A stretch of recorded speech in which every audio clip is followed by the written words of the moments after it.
সরকার সমস্যার মধ্যে আছে। কেন? বাহানা করেছে আমি দেশের কোনো অংশ কারো কাছে বন্ধক দিয়ে বিক্রি করে অন্যায় থাকতে চাই না। মানে একটা বেটি আর কি। আগে যেরকম বলেছিল ওরা আমার কাছে সেন্ট মার্টিন দ্বীপ চেয়েছিল, আমি দেই নাই। তারা বলেছে মার্কিন যুক্তরাষ্ট্র নাকি সেন্ট মার্টিন দ্বীপ চায়। মার্কিন যুক্তরাষ্ট্র বলেছে সেন্ট মার্টিন দ্বীপ কেন, আমরা বাংলাদেশের 1 ইঞ্চি জন্য চাই। তারপরে আর সেই কথা বলিনি। এইবার কাহিনী তৈরি করেছে ওরা, এক সাদা চামড়ার লোক নাকি তাকে প্রস্তাব দিয়েছে ওই রাখাইনদের একটা অংশ নিয়ে আর পার্বত্য চট্টগ্রাম নিয়ে নতুন একটা খ্রিস্টান রাজ্য গড়ে তুলতে হবে, সেই প্রস্তাব তাকে দেওয়া হয়েছে। আমি প্রথম বলতে চাই, আমার দেশের মাটি নিয়ে কেউ আর একটা রাষ্ট্র করতে চায় এরকম কথা যেই বলুক আমরা তার বিরুদ্ধে আছি। কিন্তু কে বলেছে শেখ হাসিনা 3 বার নাকি 4 বারের প্রধানমন্ত্রী? ওই যে এক এমপি ছিল তথাকথিত 3 বারের এমপি, কলকাতায় গিয়ে পিনাকি ভট্টাচার্যের কথায় জয়বন্ধ হয়ে গেছে। এইরকম তথাকথিত 4 বারের প্রধানমন্ত্রী, আচ্ছা যাই হোক, প্রধানমন্ত্রী তো উনি বটে, কত বড় দায়িত্বকে অধিরুক্তি করেছে, তার কাছে প্রস্তাবটা কে দিয়েছে? আর সাদা চামড়া বললে তো হবে না। চামড়া সাধারণত ব্রিটিশদেরও, ইউরোপিয়ানদের, কানাডিয়ানদের, জাপানিজদের। আর যদি কারো ধবলপুষ্ট হয় এ তো পুরাই সাদা। কোন লোক, কোন সাদা চামড়ার লোক আপনাকে এই প্রস্তাব দিয়েছে সেটা বলতে হবে। উনি সেটা বলতে পারবেন না। এখানে মিডিয়ার যারা যারা আছেন তাদের কাছে অনুরোধ করছি, আপনারা আপনার মালিককে বলবেন আমি আমার পক্ষ থেকে, আমার দলের পক্ষ থেকে, এইখানে যারা এই সমাবেশের আয়োজন করেছেন তাদের পক্ষ থেকে, এরা যে দল করে বিএনপি, বাংলাদেশ জাতীয়তাবাদী দল, সবার পক্ষ থেকে প্রধানমন্ত্রীর কাছে জানতে চায় কোন মানুষ, কোন সরকার, কোন দেশ আপনার কাছে পার্বত্য চট্টগ্রাম চায়। কাহিনী বানিয়ে মনে করবেন কান্নাকাটি করবো, আপনার দুঃখে সবার মনে মন ভরে যাবে, আপনাকে বলবেন না আপনি থাকেন, আমরা সেই বার্তা। নিজের পিতার নাম করে এতগুলো বছর ধরে মানুষের সামনে খালি কেঁদেছেন আর ভোট চেয়েছেন, এখন আর সেটাও করতে পারেন না। আপনার নিজের চোখের পানি শুকিয়ে গেছে। শোক কতদিন থাকে বলেন তো? 40 বছর, 50 বছর, 100 বছর ধরে একই কাহিনী। যদি তিনি মিন করে ওই কথাটি বলে থাকেন, মন থেকে বলে থাকেন যে জেনারেল আজিজ কিংবা বেনজির, সাবেক পুলিশ প্রধান, সেনা প্রধান, যাই হোক না কেন তাদের অপকর্মের দায় সরকার নেবে না, এই কথা যদি তিনি মনে প্রাণে বিশ্বাস করে বলে থাকেন তাহলে আমি ধন্যবাদ জানাই। আর যদি অভিনয়ের জন্য, জনগণকে ধোঁকা দেওয়ার জন্য, আইওসের জন্য বলে থাকেন তাহলে আমি ঘৃণা প্রকাশ করছি, আমি ধিক্কার জানাচ্ছি। কারণ এই পুলিশ প্রধান বেনজির, যার নাই কোনো নজির, আসলেই উনি বেনজির। তো এই বেনজিরকে পুলিশ প্রধান কে বানিয়েছে? ধাপে ধাপে প্রমোশন দিয়ে ঢাকা মেট্রোপলিটনের এই ডিএমপির কমিশনার, র্যাবের প্রধান, তারপরে পুলিশ প্রধান কে বানিয়েছে? শেখ হাসিনা বানিয়েছে। কাজে এই বেনজিরের অপকর্মের দায় শেখ হাসিনাও এড়াতে পারেন না।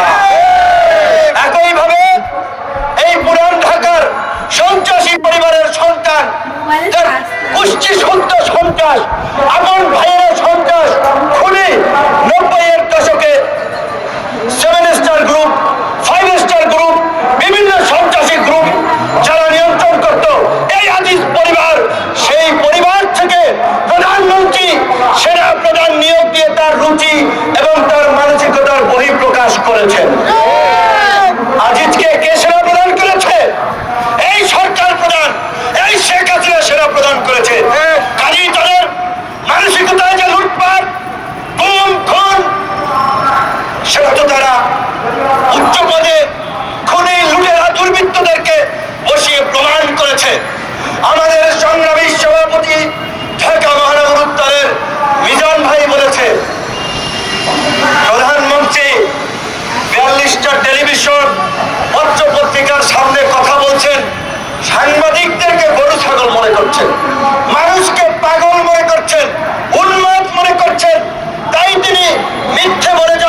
পানির মতো সত্য তাদের কাছে, আওয়ামী লীগের নেতাদের কাছে।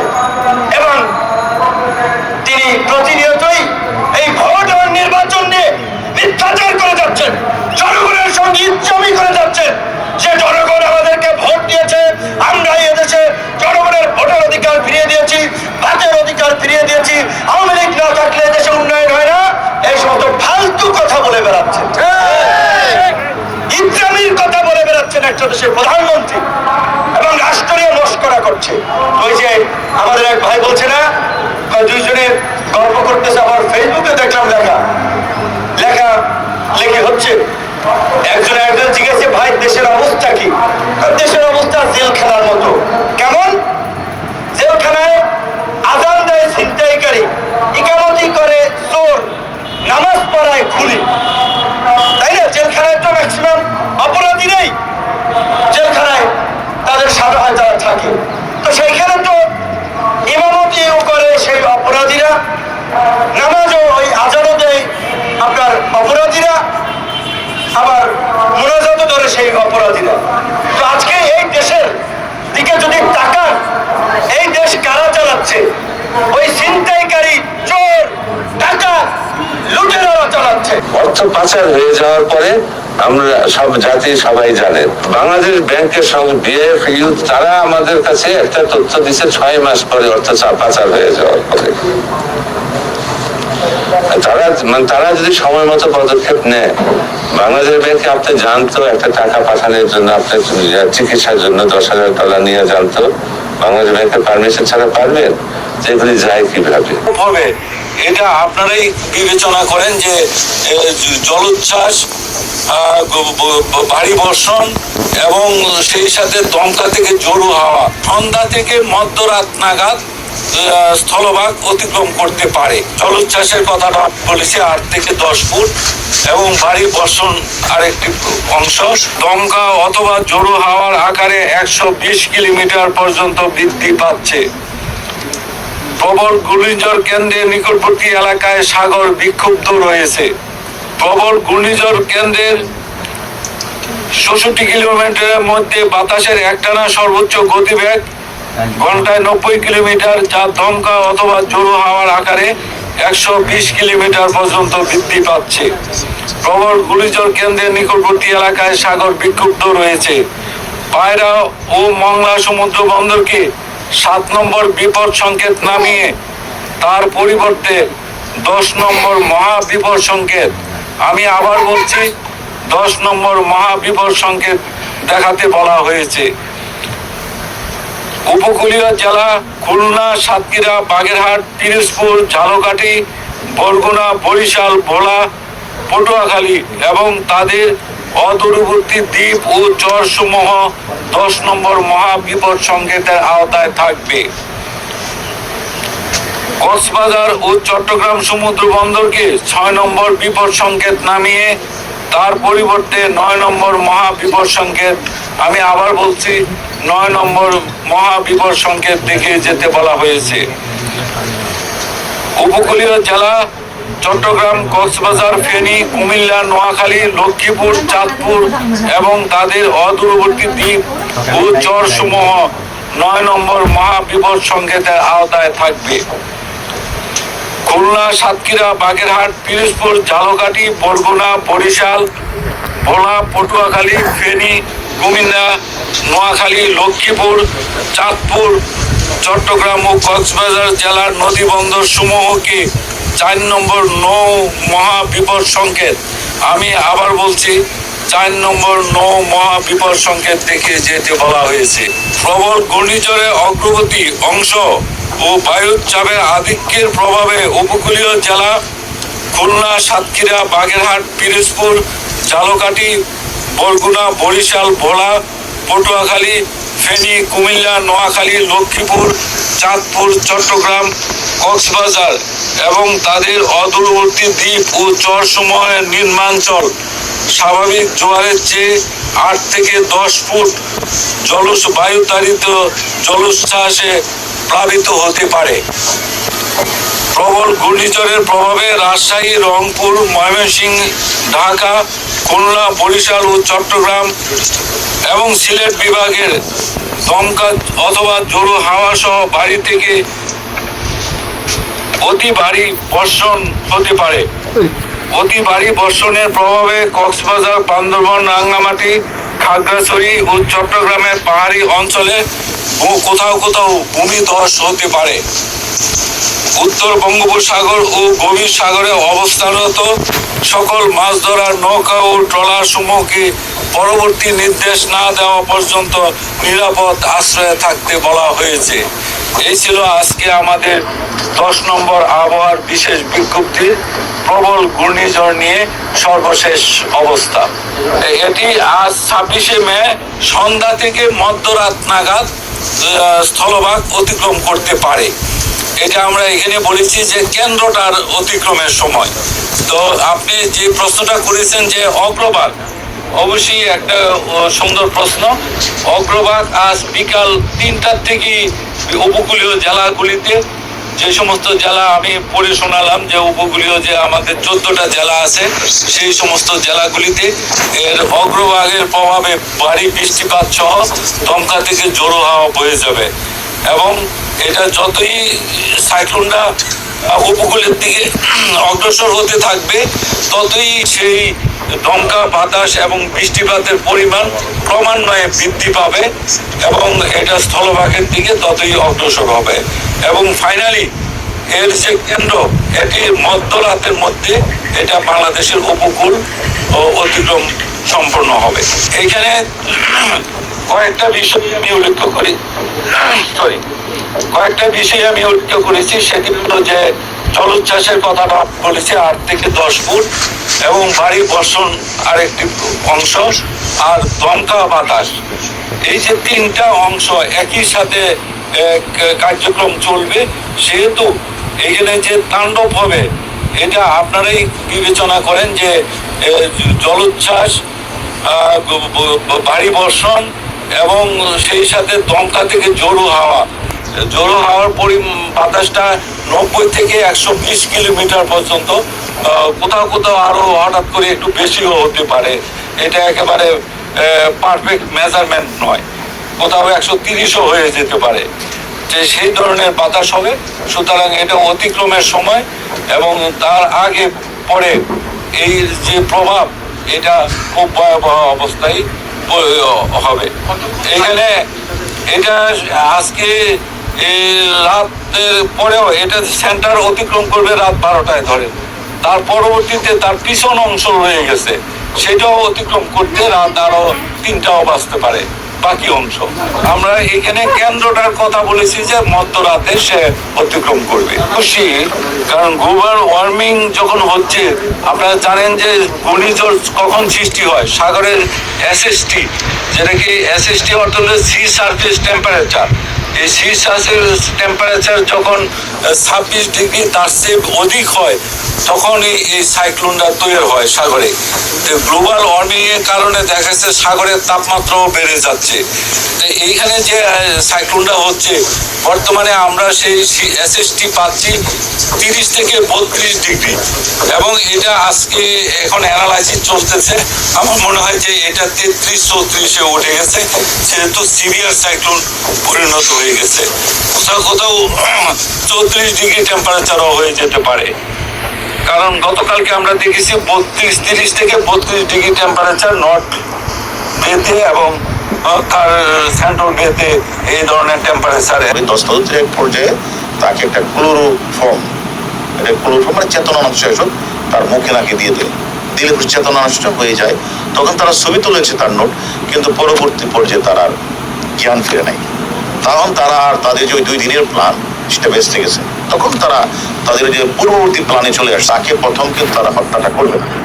প্রথম তাকে হানি টেপের মতোই তাকে মানে ভয় দেখাবে, তাকে নোট ছবি, তার যে নোট ছবিটা তারা তুলে এই ছবিটা দিয়ে তাকে 2 দিন ব্ল্যাকমেল করবে। অর্থাৎ তার কাছ থেকে, তার ইন্ডিয়া যে বন্ধু বান্ধব তাদের কাছ থেকে অথবা বাংলাদেশ থেকে হুন্ডির মাধ্যমে টাকাটা নিয়ে আসবে শাহিন, একে যত কোটি টাকায় পারে, কিন্তু তাদের মূল উদ্দেশ্যটা ছিল তাকে হত্যা করবে। দেখেন পোস্ট অফিসের কর্মকর্তার ব্যবহার এবং পোস্ট অফিসের গ্রাহকের টাকা মেরে দিছে এবং এটা এখন দুদক তদন্ত করতেছে। ওনার সাক্ষাৎকার নেওয়ার জন্য সাংবাদিকরা এসেছিল, দেখেন কি বলে। আপনি ছোট্ট করে একটু বলেন, ছোট্ট করে আপনি একটু বাইরে বলেন, আমি কোনো ভিডিও বক্তব্য দিতে মহিলা পরশুদিন হচ্ছে আত্মহত্যা করলাম, ওটা নিয়ে আমার কথা হচ্ছে, এটা নিয়ে আসলে আপনারা কি মানে কি পদক্ষেপ নিচ্ছেন বা কি অবস্থা? এটা নিয়ে আমরা একটু পদক্ষেপ নেব, আমরা আলাদা করে কোনো পদক্ষেপ নিতে পারি না। আপনাদের তো সংশ্লিষ্টই তো আপনাদের আমাদের সংশ্লিষ্ট এটা দুদকের কাছে গেছে, দুদক তদন্ত করবে, এখন অনুমতি পায়নি, অনুমতি পাইলে দুদক তদন্ত দুদকের কাছে যান, এই রিপোর্টগুলো দুদক থেকে যে ওনারা কেন এখন অনুমতি পাবেন না। 60 লোক আসছে, খাবার শর্ট হয়েছে, এ লেগে আর কি গ্যাঞ্জাম হয়েছে, মারামারি ধরাধরি হয়েছে, মাথা ফাটাফাটি হয়েছে, দলে আহত হয়েছে। ওটা আগেই কোর্ট ম্যারেজ হয়েছে। খাওয়া দাওয়া সম্পূর্ণ পরে ওখানে একটা ছেলে বেয়াদবি করে ওই এক মুরব্বীরে আমারই চাচা ওনাকে আঘাত করার পরে এটা গ্যাঞ্জাম হয়। তা গতকাল বড় আসছে, আসার কথা ছিল 120 জন, সেই জায়গায় আসে এলো 180 জন। 180 জন আসার কারণে সঙ্গত কারণেই খানাপিনার একটু ত্রুটি হয়। এমতো অবস্থায় কতিপয় কিছু দুষ্কৃত লোক মেয়েরে কয় কি যে আমাকে খাওয়ায় ত্রুটি হয়েছে বিদায় মেয়ের দায়ে হাত ধরে থাবা দিছে। থাবা দেওয়ার পর আমার চাচাতো ভাই ফিরাবার গেলে অতর্কিতভাবে আমার চাচাতো ভাইকে আঘাত করে লাঠি দিয়ে। আঘাত করার পর আমার ছোট ভাইস্তারা ছিল, নাতিরা ছিল, ওরা ওই আঘাতের পরে প্রতিঘাত করার কারণেই একটা হট্টগোলের সৃষ্টি হয়। রাত্রে সাবেক চেয়ারম্যান কবির হোসেন ঠান্ডুমিয়া চন্দ্রসর্দি ইউনিয়নের চেয়ারম্যানের প্রতিনিধি পাঠায়, উনি যদিও নিজে উপস্থিত থাকতে পারে নাই, সাহেব ফহির প্রতিনিধি পাঠানোর পর আমরা ওই রাত্রে বৈশা একটা সমাধান করে দেই এবং ওই বউ তারা আমার মেয়ে তারা নিয়ে গতকালই নিয়ে চলে যায়। আমি নিজেও ঘটনাস্থল পরিদর্শন করি, বর্তমানে পরিস্থিতি শান্ত আছে এবং স্বাভাবিক আছে, আর এই বিষয়ে কোনো অভিযোগ পাওয়া যায়নি। তথাপিও পুলিশের যে কার্যক্রম সেটা আমরা নিয়েছি। তারা কেউই জানেন না যে আমেরিকায় মেডিকেলের জন্য $800 বিলিয়ন কারচুপি হয়, এটা জানেন? আমি আমাদের মন্ত্রী সামন্ত বাবুকে বলেছি যে আপনি যদি হাসপাতালে ইন্সপেকশন করতে যান কিংবা কোনো ফার্মেসিতে পুরনো ওষুধ আছে, আল্লাহর ওয়াস্তে এই মিডিয়া নিয়ে যাবেন। সামন্ত বাবু আমাকে বলেছেন যে আপনাকে ওয়াদা দিলাম আমি যখন কোনো হাসপাতালে যাবো আমি কোনো মিডিয়া নিয়ে যাব না। ভালো মন্দ সব দেশই আছে। আমাদের দেশে যখন কোনো সরকারি কর্মচারী কি মন্ত্রী প্রতিমন্ত্রী এরা কোনো হাসপাতাল দেখতে যান, তখন গোটা করে লোকজন নিয়ে যান, একটা মিডিয়া প্লিজ। তারপরে হয় কি আমাদের হাসপাতাল ডাক্তার এইসব নিয়ে একটা নেতিবাচক মনোভাব আসে। আমার সৌভাগ্য যে আমি 38 বছর বিদেশে ছিলাম, কিন্তু তখন হাসপাতাল তো সে যেতে হয়নি। কিন্তু দেশে আসার পরে আমার একটা ইমার্জেন্সি হয় অটোয়াতে, তো অটোয়াতে খুব দাম হসপিটালের। তো আমার মেয়ে বললো, আব্বু তোমাকে স্টেবিলাইজ করে নিউ ইয়র্কে পাঠায় তো, তাহলে উইল সিক হিয়ার। তারা তাই করলো, স্টেবিলাইজ করে। সেটা একটা আপনার কিডনি স্টোন। তো সেখানে new jersey university medical university আমাকে নিয়ে গেল। যে হাসপাতালে নিয়ে গেল সেইখানে যিনি অপারেশন করলেন তিনার বাড়ি শ্রীমঙ্গল, বাংলাদেশ। অপারেশন করার আগে এই কার্ডিওলজির পারমিশন নিতে হয়, আর তিনার বাড়ি সিলেটে। আর এখানে মেডিসিন যিনি হেড সেই হসপিটালের, ওনার জন্ম হয়েছে আমার বড় বোনের হাতে। 3 জন নাম করা ডাক্তার, যিনি ইউরোলজিস্ট, আমেরিকার 10 জনের মধ্যে একজন শ্রেষ্ঠ ইউরোলজিস্ট। পরে জানলাম আমার বাংলাদেশের ছেলেরা এই মেডিকেল থেকে পাশ করেই they have earned a great name। আমাদের ডাক্তার, আমি সাধারণত বঙ্গবন্ধু মেডিকেলে যাই, I am very happy with my doctors. তবে আমি চেক করার জন্য এবং বিভিন্ন রকম প্রচারণায় আমি গেলাম সিঙ্গাপুরে। সেইখানে ডাক্তার দেখায় যা বলছে একই জিনিস বলল। আমি গেলাম সেদিন, পরশু ফিরেছি চেন্নাই থেকে। সেখানেও গিয়েছিলাম আমার জন্য না, বউয়ের জন্য, কিন্তু যাওয়ার যুগে চেক আপ করা হলো। ওখানে যা বলেছে ঢাকার ডাক্তার তাই বলেছে। কোনো আমাদের ডাক্তারদের কোয়ালিটি ভালো, কিন্তু আমরা মিডিয়ার মধ্যে মিডিয়া ক্লিচ করে আমাদের দেশের এই মেডিকেলটাকে ধ্বংস করার চেষ্টা করছি। প্রত্যেক জায়গায় সম্প্রীতিজন পত্রিকায় পরপর 3টি মৃত্যুর কাহিনী আসলো, অ্যানেস্থেসিয়া থেকে মারা গেছে।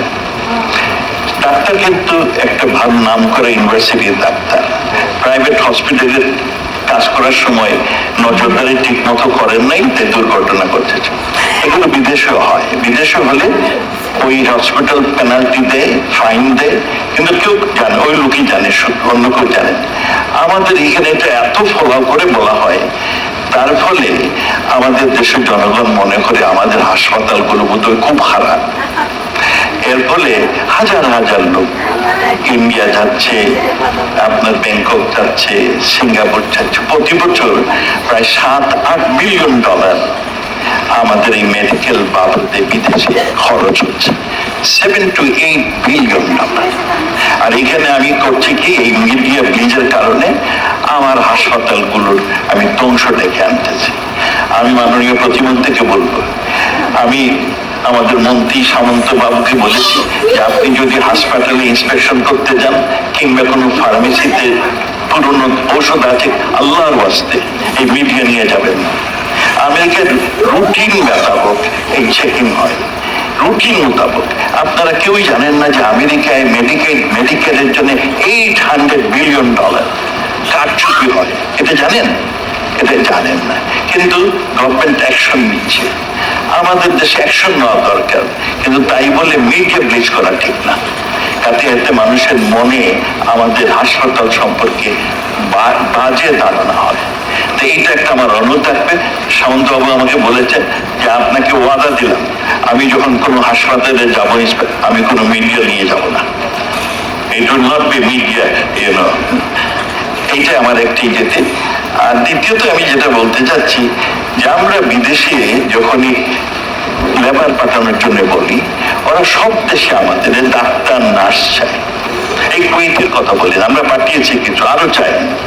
আপনার কাতার আরো চাই, মলদ্বীপ আরো চাই, বুলগেরিয়া আরো চাই।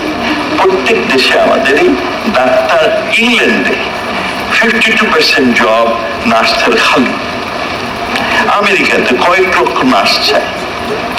আমি মনে করি যে আপনার কোয়ালিটি বাড়াতে হলে, আমি এই জন্য অটোমেশনের আমি ঠিক জানি না, এই জন্য I can't say anything, but যে জিনিসটা করা দরকার, হাসপাতালের লোকের উপর আস্থা আনতে হবে এবং কম্পিটিশন বাড়াতে হবে। কম্পিটিশনের মধ্যে কোয়ালিটি ইমপ্রুভ করবে, আর মানুষের উপর আস্থা রাখলে মানুষ তার প্রতিদান দিবে। এবং আস্থা যদি না রাখেন, আপনি খবরদারি করে ইমপ্রুভ করতে পারবেন না। এটা আমার ধারণা। আমি মাননীয় প্রতিমন্ত্রীর আপনাকে বলি, এইটা আস্থা রাখতে হবে। একটা আস্থার অভাব দেশে। যিনি যেখানে আছেন তিনি সেই হসপিটালটা তার নিজের তাগিদেই কোয়ালিটি ইমপ্রুভ করবেন। আস্থা দরকার। আর হচ্ছে যেটি দিয়েছে, কম্পিটিশন বাড়ানো দরকার। আর এটা যদি হয়, গুণগত মান ইন দি প্রসেস বৃদ্ধি করে। কারণ আমাদের ডাক্তাররা খারাপ না, this is I can tell, because আমি বিদেশও ডাক্তার দেখিয়েছি, স্বদেশও ডাক্তার দেখিয়েছি, and this is my personal opinion যে আমাদের ডাক্তার খারাপ না। আমেরিকাতে ডাক্তারের কোয়ালিটি মেনটেন করার জন্য আমেরিকান মেডিকেল অ্যাসোসিয়েশন নির্ধারণ, কোন বছরে কতজন ডাক্তার হবে তারা ঠিক করে। আপনি পরীক্ষায় কত পাস টাস করলেন, ইট ইজ সেকেন্ডারি। কোন বছরে কতজন ডাক্তার তাদের দরকার, সেই জন্যই তারা লোকে। কোন বছরে আপনি মনে করেন পেলেন 92 পরীক্ষাতে, কিন্তু আপনার 92 পেয়ে আপনি হয়তো কি পেয়ে ডাক্তারি পেয়ে, আর আপনি 96 পেলেন আরেক পরের বছর, তখন কিন্তু কমায় ফেলেছে ডাক্তার 96 পেয়ে আপনি বাদ। তো সুতরাং এইখানে আমাদের মনে হয় যে মেডিকেলের সাথে যারা সম্পৃক্ত তারা এইটা একটা মনিটর করতে পারেন স্ট্রংলি, যে কোয়ালিটি ডাক্তার যাতে দেশে আপনার কাজকর্মের জন্য সুযোগ পান, সেটা they should take some responsibility and ministry can help them, can facilitate, but it is the medical professionals who should take the leadership role to help improve the quality.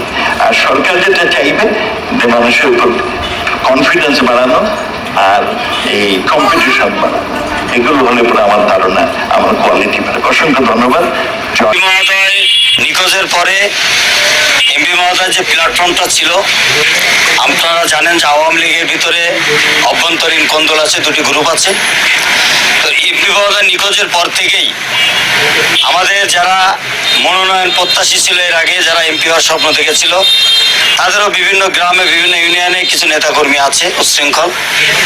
MP মহোদয় নিখোঁজের পর থেকেই তারা মূলত এমন একটা ভাব তাদের মনে হচ্ছে যে আমরা আওয়ামী লীগ করি, আমরা পতন হয়ে গেছি, তারা বিএনপি ক্ষমতায় চলে আসছে।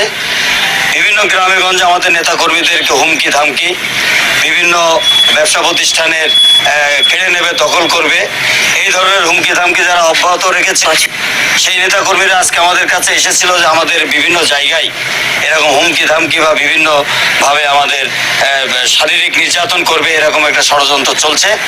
এই বিষয়টা এখন আপনারা আমাদের কি সলিউশন দেবেন? তৎক্ষণাৎ নেতাকর্মীদেরকে নিয়ে আমরা কোনো আনুষ্ঠানিক না, আমরা অফিসিয়ালও না, আনঅফিসিয়াল, তাদেরকে নিয়ে আমরা বললাম যে আমরা ঐক্যবদ্ধ আছি। আনোয়ার জামান আর এমপি মহোদয়ের যে প্ল্যাটফর্ম, এই প্ল্যাটফর্মটা কালীগঞ্জের আওয়ামী লীগের বাস্তবতায় 80 আর 20।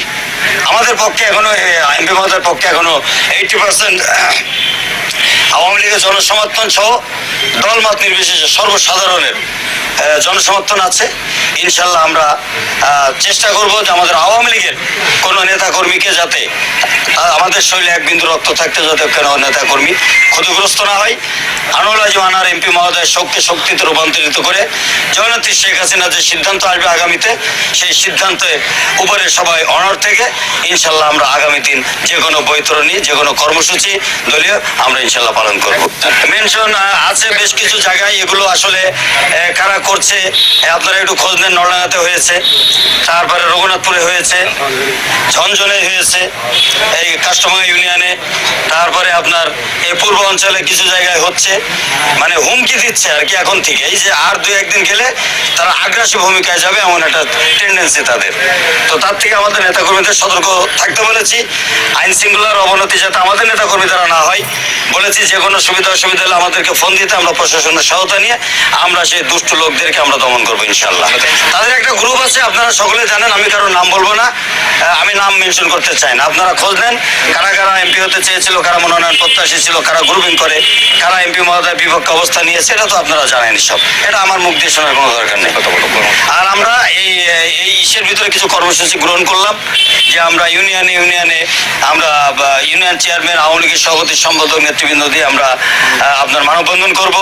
বিভিন্ন সামাজিক সংগঠন তারা আমাদের সাথে যোগাযোগ করছে যে ভাই আমরা মানববন্ধন করব, আমরা বিভিন্ন কর্মসূচি দেব। তো আমরা আসলে বিভিন্ন সামাজিক সংগঠনকে আমরা বলেছি যে আমরা রাষ্ট্রীয়ভাবে আমাদের নির্দেশনা না আসা পর্যন্ত আমরা ওইভাবে করতে পারবো না। তবে আমরা যারা ইউনিয়নে যারা জনপ্রতিনিধি, এমপি মহোদয় জননেত্রী শেখ হাসিনার নৌকার মাধ্যমে আমাদেরকে বানিয়ে রেখে গেছে, আমাদের যেটা প্রয়োজন আমরা তার জন্য করব জনপ্রতিনিধি যারা আছে। এবং এই নৃশংস হত্যার আমরা বিচার চাই, যদি হত্যা হয়ে থাকে। আর নৃশংস হত্যা হয়ে থাকলেই আমাদের লাশটাকে আমাদের ফেরত দিতে হবে এবং এই লাশটা নিয়ে আমরা যাতে জানাজার মাধ্যমে আমরা তাকে কবরস্থ করে আমরা অন্তত তার কবরের সামনে গিয়ে যাতে জিয়ারত করতে পারি আল্লাহর দরবারে, তার জান্নাতের জন্য আমরা এই আশাবাদ ব্যক্ত করছি। কোনো জায়গায় রেজিস্টার্ড ফার্মাসিস্ট নাই, তাহলে এই যে জেনেরিক নেমটা লেখা হলো, কোয়ালিটি প্রোডাক্ট তাহলে কে দেবে? বাজার অর্থনীতির ভেতরে কম্পিটিশনকে ডিসরিগার্ড করার দেয়ার ইজ নো স্কোপ। ধরেন ফার্মাসিউটিক্যাল কোম্পানি অ্যাগ্রেসিভ মার্কেটিং করলোই না, ডক্টর ফ্রন্টে করলো না, কেমিস্ট ফ্রন্টে করলো না, what will happen? Who will give you the choice? Who will give you the options? এখন যে অবস্থায় আছে সেটা বোধহয় আমি মনে করি থাকা। এখন মেয়ের বিয়ের গিফট দেওয়া শুরু করছি, নেওয়া শুরু করছি, পিকনিকে খাই। আমি একদিন বললাম যে আমি খাইতে পারি ওষুধ কোম্পানির টাকা, আমার বউ বাচ্চা কেন খাবে? আমার বউ বাচ্চাকে যত ডাক্তার যত প্রফেসর বাইরে যায় 99% যায় ওষুধের কোম্পানির পয়সায়। বিয়ের খরচ না, অনেক খরচ। বছরের প্রথমে কন্ট্রাক্ট হয়ে যায় 5 লাখ টাকা, 10 লাখ টাকা।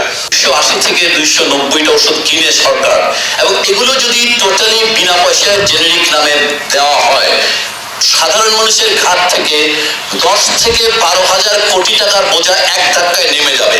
সরকার যখন মেইন ক্রেতাটা হবে ঔষধে, তখন এটাকে রেগুলেশন আসতে পারবে। ওখানে আপনি 10 টাকার ওষুধে 1,000 টাকা বিক্রি করতে পারবেন। আমি যদি এত কিছু চিন্তা করি, আশীর্বাদ চিড়া ভিজবে রাজা ডাকবে, এটা হবে না। কাউকে শুরু করতে হবে, গাড়িটা তো কারো হাতে থাকতে হবে এবং ট্রিগার তো কেউ না কেউ টিপতে হবে। যে সমস্ত ক্ষেত্রে আমাদের এই জেনারিক নেম লেখার সুযোগ আছে সেখানে দিয়ে অন্তত শুরু হোক। প্রেসক্রিপশন অডিট এটা নিয়ে স্বাস্থ্য মন্ত্রণালয় এবং স্বাস্থ্য অধিদপ্তর কাজ করছে।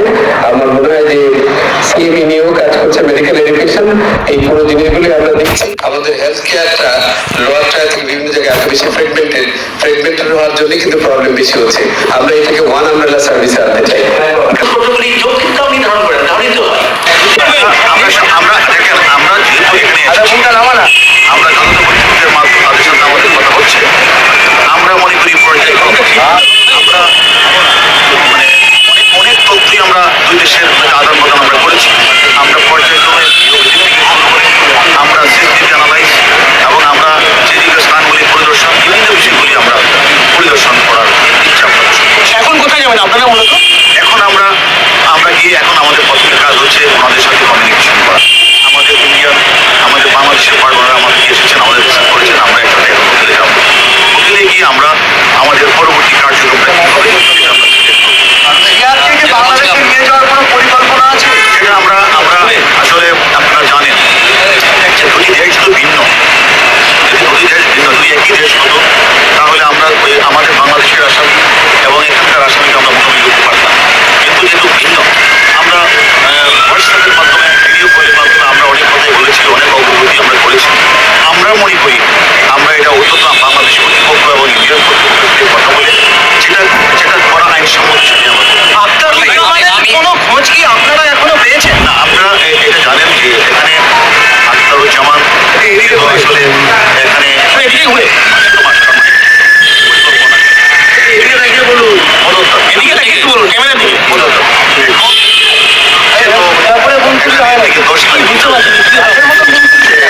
যে এক্সিকিউশন গ্রুপের নেতা শিমুল বিশ্বাস যেখানে আমানুল্লাহ নাম দিয়েছে, তার উপরে সমস্ত দায়িত্ব অর্পণ করে সে বাংলাদেশ দিয়ে বাংলাদেশ থেকে আবার দিল্লি থেকে কাঠমান্ডু গিয়ে দুবাই হয়তো না উনি চলে গিয়েছে।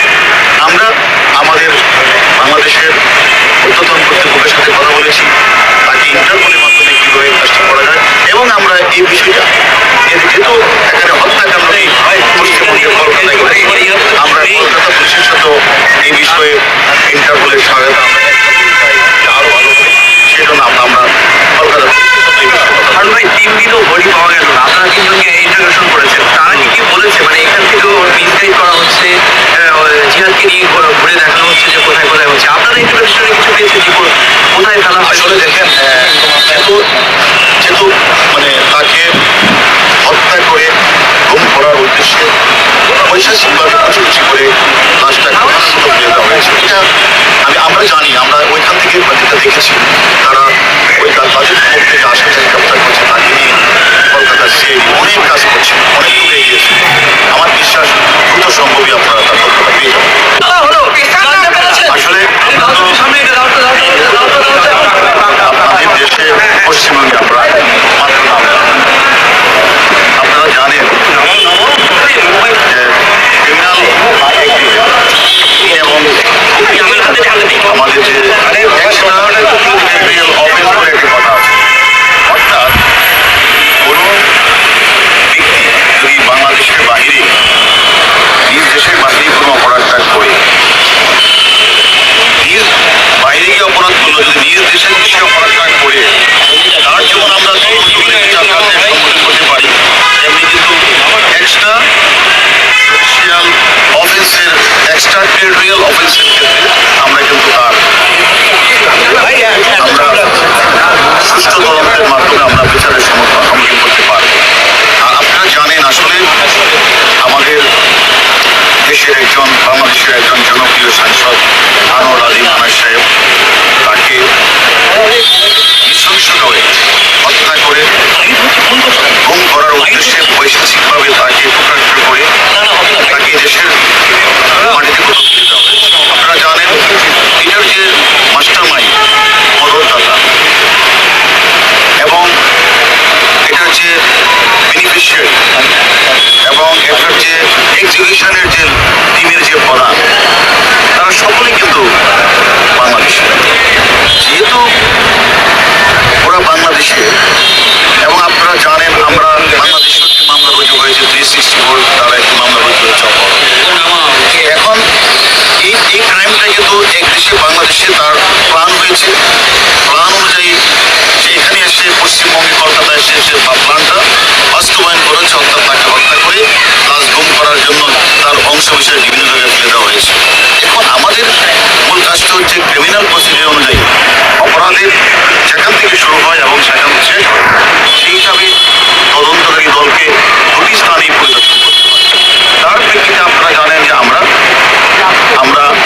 এসেছি। আমরা একজন গুরুত্বপূর্ণ আসামি যে এক্সিকিউশনের কাজটি করেছেন পশ্চিমবাংলার কমিউনিস্ট পার্টির নেতা শিবুল বিশ্বাস, সেখানে আমনুল্লাহ নাম করে এখানে এসেছেন। তার কাছে আমরা অনেক তথ্য পেয়েছি, এমনকি আপনাদের কলকাতা পুলিশ এবং আমাদের বাংলাদেশ পুলিশ, আমরা উভয় পক্ষে কিন্তু আমরা অনেক তথ্য আমরা আদান প্রদান করেছি। আমরা মনে করি এই কলকাতা পুলিশের কাছে আমরা এসেছি, আমরা তাদের কাছে সহযোগিতা চাইব। ওই যে আমাদের দেশের আসামি যে কথাগুলি বলেছেন যে কোথায় সিসিটিভি ফুটেজ গুলিতে সে এগুলি একটু আমরা যাচাই বাছাই করি, ইউজ করে গিয়ে সেটা সিসিটিভি সেটা আমরা এই দেশের পুলিশের সহযোগিতার মাধ্যমে আমরা মনে করি হত্যাকারীদের যে ওই যে কথাটা আপনি বলছেন অ্যাকচুয়ালি প্রকৃত মোটিভটা কি সেটা আমরা বুঝে বের করব। আপনারা কি সিআইডির সঙ্গে কথা বলবেন, বৈঠক করবেন বলো সিআইডির সঙ্গে আলাদাভাবে? আমরা যথাযথ কর্তৃপক্ষের মাধ্যমে তাদের সাথে আমাদের যোগাযোগ করছি। আমরা তাদের সাথে যেহেতু এখানকার পুলিশ আপনারা জানেন 3 দিন যাবৎ বাংলাদেশে আমাদের আসামির সাথে তারা একেবারে সামনাসামনি কথা বলেছে। আমরাও কলকাতা পুলিশ সিআইডির কাছে আমরা অনুমতি চাইব যে আমরাও তার সাথে কথা বললে হয়তো বা ওই আসামি যে তথ্যগুলি আমাদেরকে দিয়েছে সেই তথ্যগুলি যাচাই বাছাই করা এবং হত্যাকাণ্ডের যেগুলি বিভিন্ন স্থানগুলি যে কথা বলেছে সেগুলি আমরা তাদের সহযোগিতায় স্থানগুলি পরিদর্শন করব। এবং আপনারা জানেন তার লাশ এখনো আমার জানা মতে এখনো উদ্ধার হয়নি।